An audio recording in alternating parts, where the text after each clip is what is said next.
ये कहानी एक ऐसी लड़की की है जिसके अंदर बहुत ज़्यादा सेक्सिज्म की प्यास होती है जिसे कोई भी नहीं बुझा पाता।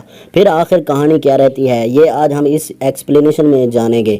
तो चलिए बिना देरी किए वीडियो को शुरू करते हैं। मूवी शुरू होती है और हमें एक कपल दिखाया जाता है जिसमें हस्बैंड का नाम नील और बीवी का नाम फियोना होता है। नील और फियोना दोनों एक लड़की की मदद करते हैं जिसका नाम मिमी होता है। उसने बहुत ज़्यादा शराब पी रखी होती है और जिसके कारण उसकी तबीयत खराब हो जाती है। वो लगातार उल्टियाँ करती रहती है। जब मिमी और नील दोनों बार में मिलते हैं दोबारा, तब मिमी नील को अपनी ओर आकर्षित करती है और मिमी नील को डांस के लिए भी पूछती है, लेकिन नील मना कर देता है और वो कहता है कि मुझे डांस करना नहीं आता। तो ये सब सुनने के बाद मिमी वहां से चली जाती है। नील वहां से बाहर निकलता है और लगातार मिमी के ख्यालों में खोया होता है। तभी उसके पास एक आदमी आ जाता है जो कि व्हील चेयर पर बैठा होता है और कहता है कि तुम भी उसके ख्यालों में खोने लगे हो। व्हील चेयर पर बैठे इस आदमी का नाम ऑस्कर होता है। ऑस्कर उसे बताता है कि वो मेरी बीवी है, तो तुम उससे जरा बच के रहना, वो बहुत ज्यादा खतरनाक औरत है, मैं उसे जानता हूँ। तुम उससे दूर रहना वरना वो तुम्हें बर्बाद कर देगी।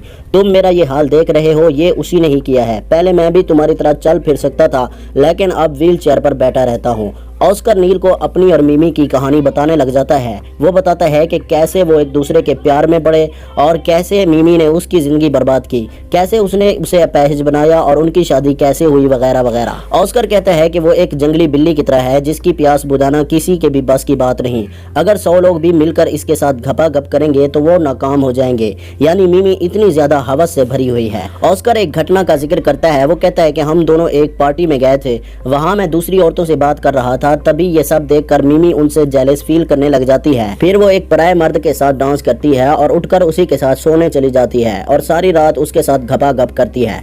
ये सब देखकर ऑस्कर का अपनी बीवी पर से भरोसा उठने लग जाता है और ऑस्कर कई बार मिमी को छोड़ना चाहता है, लेकिन मिमी उसे नहीं छोड़ना चाहती। वो उसके प्यार में एकदम पूरी तरह से पागल हो चुकी थी। जैसा ऑस्कर बोलता है वो वैसा करने को तैयार हो जाती है। उसके बाद ऑस्कर और मिमी दोनों एक दूसरे के लिए प्यास बुझाने में लगे होते हैं कि वो कई महीनों तक एक ही कमरे में बंद रहते हैं।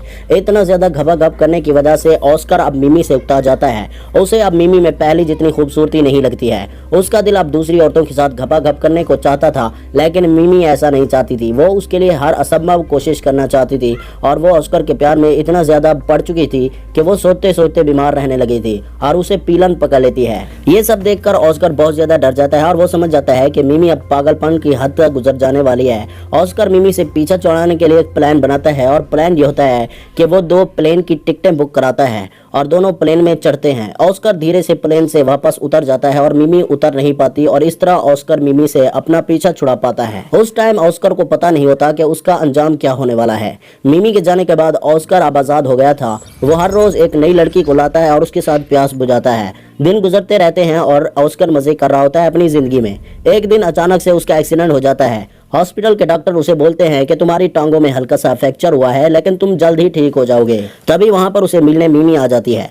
मिमी को देखकर ऑस्कर काफी ज्यादा शॉक्ड हो जाता है। मिमी वहां पर उसे बोलती है कि हमारा एक हिसाब अभी भी बाकी है। तभी वो उसे जमीन पर पटक कर लातों से बहुत ज्यादा मारती है, जिसकी वजह से ऑस्कर का नीचे का हिस्सा पूरी तरह से पैरालाइज हो जाता है और वो व्हील चेयर पर बैठ जाता है। उसके बाद मिमी उसे घर ले जाती है और उसकी सेवा करती है। अब ऑस्कर पूरी तरह से मिमी के कब्जे में होता है, मानो उसने उसे कैद कर लिया हो। मिमी को ऑस्कर को सताने में बड़ा मजा आता है। अब मिमी हर दिन एक नए मर्द को घर लाती है और ऑस्कर के सामने अपनी प्यास बुझाती है। ये देखकर ऑस्कर को मरने का मन करता है, लेकिन कई बार मरने की कोशिश करने के बावजूद वो फेल हो जाता है।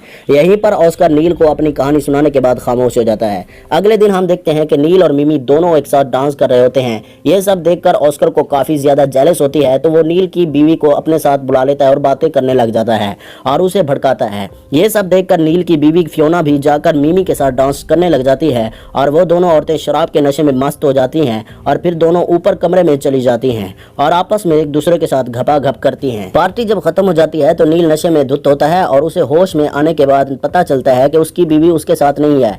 फिर वो ऑस्कर के कमरे में जाता है जहां मिमी के साथ उसकी बीवी सो रही है। तभी वहां ऑस्कर आ जाता है और फिर बंदूक से पहले मिमी को गोली मारता है और फिर खुद को, और मूवी यहीं खत्म हो जाती है। दोस्तों, ये 1992 की मूवी है, इसलिए इस मूवी में एंडिंग ऐसे ही होना था। अगर आपको इस मूवी की डाउनलोडिंग और मजीद डिटेल हासिल करनी है तो आप मेरे टेलीग्राम चैनल को फॉलो करें और ऐसी ही मूवीज की स्टोरी सुनने के लिए मेरे चैनल को भी सब्सक्राइब करें। मुझे आपकी बहुत ज्यादा सपोर्ट की जरूरत है।